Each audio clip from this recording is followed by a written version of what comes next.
अरे अनिल आला तो अनिल देसाई असणार नाही त्याची बहुतेक आपल्या मागेच गाडी होती. हो ती पण तो गर्दीत हरव फोन करू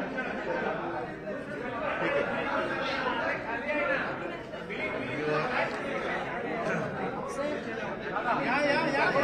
या पटकन या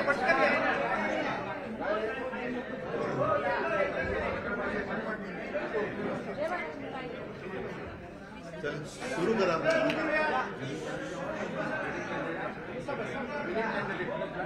विलिंग फिरतात सगळे घरी येऊन गेले. तुम्ही बोला सुरू करा.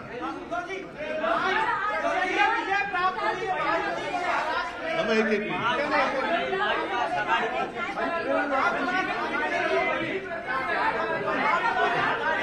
बरं ऐका देतो मी.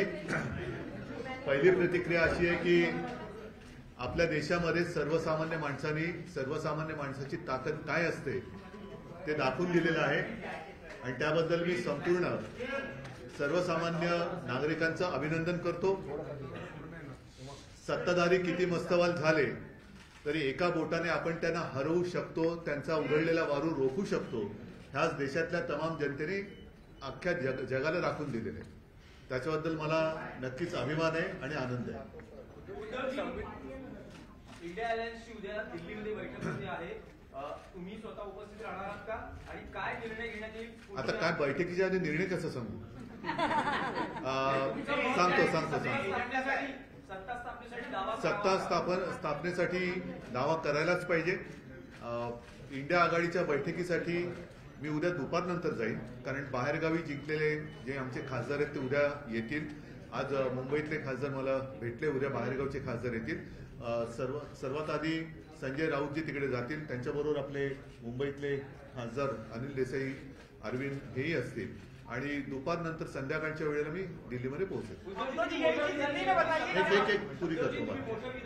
सत्ता स्थापनेचा दावा करायलाच हवा, पण सत्ता स्थापनेचा दावा करताना पंतप्रधान पदाचा चेहरा कोण असेल याविषयी त्याच्याबद्दलच उद्या बैठक होईल. आणि एक गोष्ट मी पहिल्या दिवसापासून सांगतो आहे, इंडिया आघाडी म्हणून आम्ही जेव्हा एक आघाडी तयार केली त्यावेळेला सर्वप्रथम आमच्यापैकी कोणीही आपण स्वतः पंतप्रधान पदासाठी इच्छुक आहे या मताचं नाही. देशातली लोकशाही वाचवली पाहिजे, देशातलं संविधान वाचवलं पाहिजे आणि हुकुमशाहीपासून देशाला वाचवलं पाहिजे. ही एक आमची पहिली एकत्र येण्यामागची भावना होती. तीच भावना आजही कायम आहे. उद्या सर्वांच्या मताने इंडिया आघाडीचा नेता ठरवला जाईल पंतप्रधान पदासाठी आणि आम्ही सर्व सोबत असू. एक पुरा असं दाखवलं जात आहे, परंतु अजूनही काही ठिकाणी जसं बिहार आहे, बिहारमध्ये मतमोजणी उशिरा सुरू झाली, तिचे निकाल अजून पूर्ण बाहेर यायचे आहेत. आणखीनही काही ठिकाणी छोटे जे घटक पक्ष आहेत त्यांना संपर्क सुरू आहे. एकूणच काय की ह्या जुलूम जबरदस्तीला सगळे जे कंटाळलेले आणि चिडलेले पक्ष आहेत, अपक्ष आहेत, हे इंडिया आघाडीमध्ये एकवटतील आणि हे पुन्हा एकदा जुलूम जबरदस्तीचं सरकार येऊ देणार नाही याची खात्री घेतील. त्यांच्याबद्दल त्यांच्याशी काँग्रेसकडनं म्हणा इतरांकडनं म्हणा बोलणी सुरू आहे. परत एकदा सांगतो की चंद्रबाबू नायडूनं सुद्धा भाजप सरकारने काही कमी त्रास दिला नव्हता, नितीशना सुद्धा काही कमी त्रास दिला नाही. तर पुन्हा त्रास हवा का हा एक प्रश्न आहे. आणि मला खात्री आहे की एकदा हे गेलेलं सरकार उंबरठ्यावरती आहे ते उंबरठ्यावरनं बाहेर काढण्यासाठी सगळे जे यांच्या जुलूम जबरदस्तीला चिडलेले आणि कंटाळलेले लोक आहेत ते इंडिया आघाडीत येतील.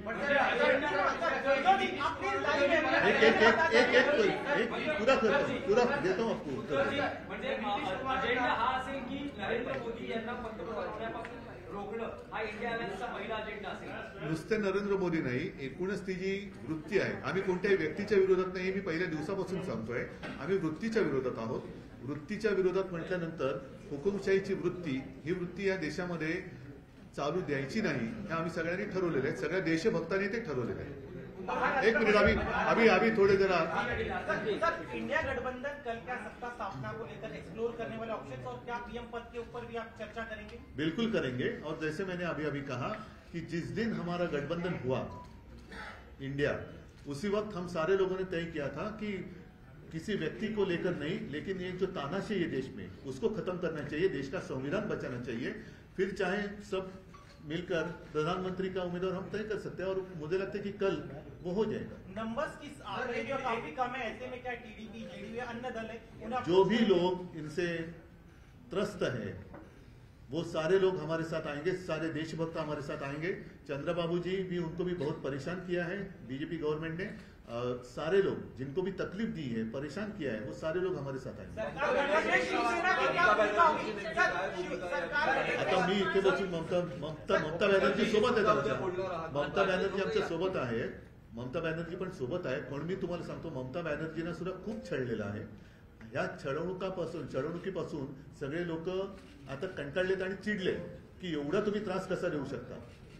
एक लोकशाही म्हटल्यानंतर, राजकारण म्हटल्यानंतर कोणी विरोधात असू शकतं, कोणी सोबत येऊ शकतं, पण तो जीवघेणा विरोध असता कामा नये, सुडाचं राजकारण होता कामा नये। सुडाच्या राजकारणाला जे त्रासलेले सुडाच्या राजकारणाने ते सगळे देशभक्त इंडिया आघाड़ी थे। सरकार गठन में शिवसेना की क्या भूमिका होगी? आप लोग मैंने जो बात कही उसमें और अलग भूमिका बताने की क्या आवश्यकता है? आप खुद भी अन्य दलों से बातचीत जरूर करूंगा। मेरी और ममता दीदी की बात हुई है और सारे लोग साथ थे और साथ रहेंगे। महाराष्ट्र में आज जो निकाल आया है, महाराष्ट्र में आज जो निकाल आया है, एमडीए को जितनी सीटें मिली है 2019 से मुकाबले में काफी ज्यादा है, कैसे इसको देखिए? एमवी महाराष्ट्र का रिजल्ट तो अच्छा ही है, लेकिन मुझे और कुछ सीटों की अपेक्षा थी, जरूर थी। 2-4 सीट्स वैसे तो मुझे जितने हमने लड़ी थी 48, तो 48 के 48 हमें जीतना चाहिए था। उम्मीद तो वही थी, विश्वास भी था। ठीक है, कुछ जगह लग रहा है कि कुछ गड़बड़ हुई है क्या, ऐसी आशंका आ सकती है। गडबड झाली असं तुम्हाला वाटतं? तर उत्तर पश्चिम मध्ये आता जेव्हा मोजणी करण्यात आली, अमोल कीर्तीकर यांचा पराभव झाला आहे। अमोल कीर्तीकरांचा अजून पराभव जाहीर झालेला नाही, कारण तिकडे नक्की गडबड आहे। आम्ही विचार करतोय कदाचित ती निवडणूकच आम्ही चॅलेंज देऊ निवडणुकीला, कारण एकूणच गडबड घोटाळा दिसतोय तिकडे। पहिल्यांदा ईव्हीएम मध्ये काय मतमोजणी झाली, मग पोस्टरमध्ये काय, तर आम्ही अजून तिकडे तो विषय सुरू आहे, पण बहुतेक आम्ही ती निवडणूक चॅलेंज करू। उद्धव ठाकरे समाधानी आहेत का ज्या प्रकारे महाराष्ट्रात जागा महाविकास? नाही, मला तर 48च्या 48 पाहिजे होत्या, मला तर 48च्या 48 पाहिजे होत्या। काही ठिकाणी ठाणे असेल किंवा कोकण असेल, ठाणे आणि कोकण, मला नाही वाटत कोकण हा शिवसेनेपासून माझ्यापासून कोणी तोडू शकतो, त्याच्यामुळे कोकणचा पराभव हा अनाकल्य आहे आणि नक्कीच क्लेशकारक आहे। पण कोकणी माणूस असा कधी दगा देऊ शकत नाही। मला नाही वाटत तिकडे लोकांनी शिवसेनेच्या विरोधात मतदान, काहीतरी असू शकेल गडबड, बघायला लागेल। अयोध्या में बीजेपी की हार हुई है, प्रधानमंत्री वहां गए थे, राम मंदिर का बड़ा प्रधानमंत्री जी जहां जहां गए, महाराष्ट्र में जहां जहां आए थे वो सारी जगह हार गए, और इसलिए मैं मेरी पब्लिक मीटिंग में कह रहा था कि प्रधानमंत्री जी और आने चाहिए महाराष्ट्र में। उन्होंने हर एक जगह पर मीटिंग ली होती तो हमारे लिए काफी अच्छा काम, हमारा प्रचार वही कर रहे थे। उद्धवजी, सांगलीमध्ये काँग्रेसने आपल्या उमेदवारासाठी काम केलं नाही असं दिसतंय। विशाल पाटील यांचा विजय झालेला आहे, तर सांगलीच्या बाबतीत तुमचं काय मत आहे? सांगलीच्या बाबतीमध्ये उघड दिसतंय, आघाडीचा धर्म पाळला गेला की नाही पाळला गेला बघतोय, आणि त्यानुसार आमची पुढची पावलं ठरतील। महाविकासाकडे स्वागत केलं जाईल विशाल पाटील जर नाही, बघू ना आता काय होतं त्याच्यावरती। उद्धव जी, पिछले 2.5 वर्षों में जब से आपकी पार्टी तोड़ी गई या नाम छीना गया, पार्टी का चुनाव छीने चाहिए, तब से लेके अब तक का जो यात्रा कैसी रही? क्योंकि इस तरह की जीत की अपेक्षा जो है बीजेपी की तरफ से कहा जाता है ये संभव नहीं है, लेकिन वो करके दिखाया आपको। मैं तो जितने सारे लोगों ने मुझ पर विश्वास दिखाया उन सारे लोगों का दिल से धन्यवाद उनको देता हूं, और मैं तो कहता हूं कि अब तो लड़ाई की शुरुआत हुई है।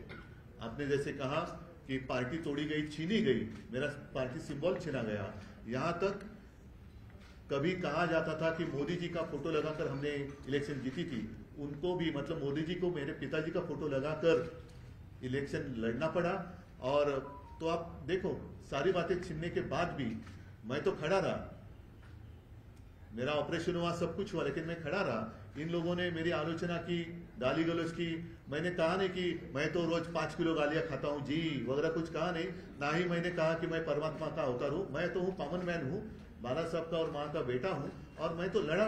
जितने सारे लोग मेरे साथ खड़े रहे उन सारे लोगों को धन्यवाद देता हूं, और उन्हीं का आशीर्वाद मेरी शक्ति है, उनका ही आशीर्वाद मेरी शक्ति है, और इस शक्ति को मैं कभी धोखा नहीं दूंगा। सर धनुष्यबाण आपके साथ नहीं था, नहीं, सारी बातें उन्होंने छीनी थी, और क्या बाकी रखा था? एक सवाल ये है कि क्या क्या अब मशाल के साथ ही आगे की राह ये करना है? देखो मशाल ने आग तो लगा दी है, मशाल ने आग तो लगा दी है। और 19 में जितनी सीटें, अब तो महायुति हो गई, लेकिन उस वक्त जो युति थी कितनी सीटें थी? 41, 42, अब कितनी हो गई? तो ये तो अभी असली नकली का पता चलेगा।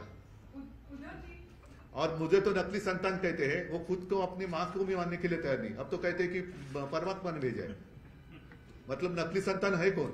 नाही उद्धवजी, तुमची तुमच्या नेत्यांची जशी अन्य पक्षाच्या नेत्यांशी बोलणी सुरू आहे, तशीच भाजप आणि मोदींकडूनही चंद्रबाबू नायडू आणि असतील ना, अन्य असतील, नेत्यांशी जरूर बोलणी करावी सुरू त्यांनी, प्रयत्न करतायत. जरूर करावी त्यांनी। पण माझा प्रश्न हाच आहे की पुन्हा बोलणी कशासाठी करताय? पुन्हा छळायला?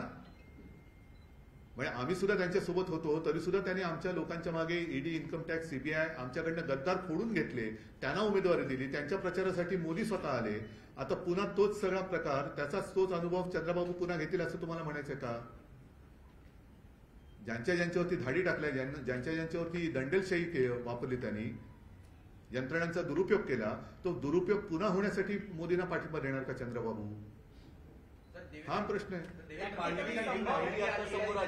ट्विट केलेलं आहे, तिसऱ्यांदा मोदी पंतप्रधान आता होणार आहे, जनतेचा धन्यवाद वगैरे त्यांनी व्यक्त केला। आता जर का सामान्य माणूस असतंय मोदीजी, तर आपण असं म्हटलं असतं की देव त्यांचं भलं करू, पण ते स्वतः देव म्हटलं तर कोण त्यांचं भलं करू मला काय बोलता येत नाही। चला, मनीष कुमार यांनी सम्राट चौधरी म्हणजे की भाजपचे जे आहेत त्यांना भेटायला नकार दिलेला आहे। आणखी एकीकडे आता त्यांच्याशी सुरू असलेलं बोलणं, त्यांनी ज्या एनडीए गठबंधनमध्ये असताना तिथल्या भाजपच्या नेत्याला भेटायला दिलेला नकार, कसं बघताय तुम्ही याच्याकडे? मी अजून टीव्हीच नाही बघितलं, त्याच्यामुळे कसं बघण्याचा प्रश्न आहे। धन्यवाद, चला, जय महाराज।